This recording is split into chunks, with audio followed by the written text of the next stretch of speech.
આ કઈ જગ્યા છે અને શું પ્રોગ્રામ છે? અત્યારે આપણે સુરત મહાનગરપાલિકાની હસ્તક બનાવેલા આવાસ સુમન વંદન આવાસમાં છે, જે જહાંગીરપુરામાં આવેલું છે.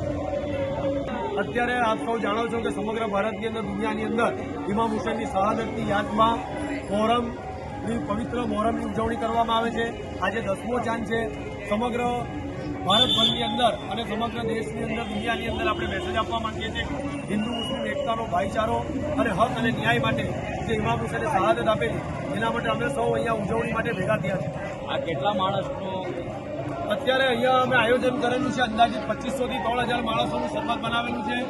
અને આપ જોઈ શકો છો મીડિયાની અંદર તમામ ધર્મના લોકો એક બનીને અહીંયા સાથે ટોટલ અમારા 3 જ છે.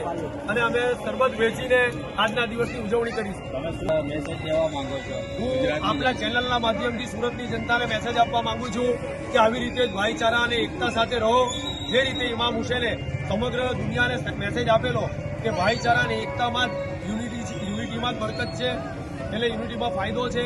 એક બનીને રહો, એક સમ બનીને રહો અને મજહબ નહીં સિખાતા, આપસ में बैर रखना, हिंदी हम वतन है, हिंदुस्तान हमारा.